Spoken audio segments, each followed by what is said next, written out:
بسم الله الرحمن الرحيم. قال النبي صلى الله عليه وسلم: رضا الرب في رضا الوالد وسخط الرب في سخط الوالد. نبی کریم صلی اللہ علیہ وسلم نے ارشاد فرمایا کہ ماں باپ کی رضا اللہ کی رضا میں ہے اور ماں باپ کی ناراضگی اللہ کی ناراضگی میں ہے.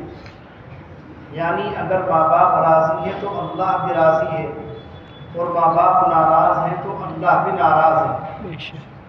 تو یہ 5ویں حدیث ہے جس میں اللہ کے پیارے پیغمبر صلی اللہ علیہ وسلم نے سارے انسانوں کو اور بالخصوص مسلمانوں کو اس بات پر تنبیہ فرمائی ہے اپنے والدین کے مقام اور مرتبے کو پہچانیں، ان کا احترام کریں، ان کی عزت کریں.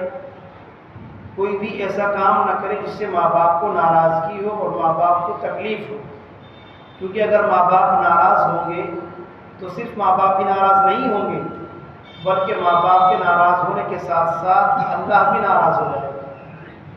اور جب آپ اپنے والدین کو، اپنے ماں باپ کو خوش کریں گے تو صرف والدین اور ماں باپ بھی خوش نہیں ہوں گے بلکہ جب ماں باپ خوش ہوں گے تو اللہ بھی خوش ہوگا، اور جب اللہ خوش ہو جائے گا تو یقیناً انسان کی تمام نیکیاں بھی اللہ کی بارگاہ میں قبول ہو جائیں گی.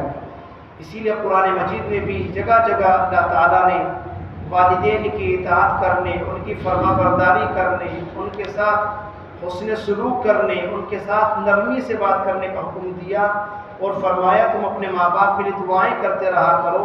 رب ارحمہما کما ربیانی صغیرا.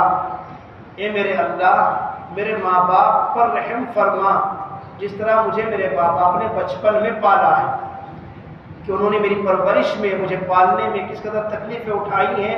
اے اللہ، میں تو ان کی تکلیفوں کا، پریشانیوں کا حق ادا نہیں کر سکتا، میں تو صرف اتنا کہہ سکتا ہوں کہ میرے ماں باپ پر رحم فرما دے اور میرے ماں باپ کے ساتھ رحم کا معاملہ فرما دے. اس لیے جن کے والدین یا والدین میں سے کوئی ایک دنیا میں زندہ ہے تو وہ اس کو بہت بڑی نعمت سمجھے، اس کی قدر کرے. اور اس کی قدر یہی ہے کہ کوئی بھی ایسا کام نہ کرے کہ جو ماں باپ کی تکلیف کا، ان کی ناراضگی کا باعث ہو. ہاں البتہ جن کے والدین دنیا میں نہیں ہیں تو اس اولاد کو چاہیے کہ اپنے ان والدین کے جو ملنے جلنے والے ہیں ہم پتہ لگائیں کہ ہمارے والدین امی ابو کہاں بیٹھتے تھے، ان کے سب سے زیادہ قریبی دوست کون تھے، ان کے سب سے زیادہ قریبی آدمی کون تھا. تو اپنے ماں باپ کے قریبی آدمیوں کے ساتھ اچھا معاملہ کرے اور اپنے مرحوم ماں باپ کے لیے جتنا ہو سکتا ہے ہر نماز میں یا کسی بھی ٹائم کچھ نہ کچھ پڑھ کر اور تلاوت کر کے ان کے لیے ثواب پہنچاتا رہے تو انشاءاللہ اس کی اولاد بھی فرما بردار اولاد میں شمار ہوگی. تو اس لیے اس حدیث کو ذہن میں رکھیں. رضا الرب فی رضا الوالد وسخط الرب فی سخط الوالد.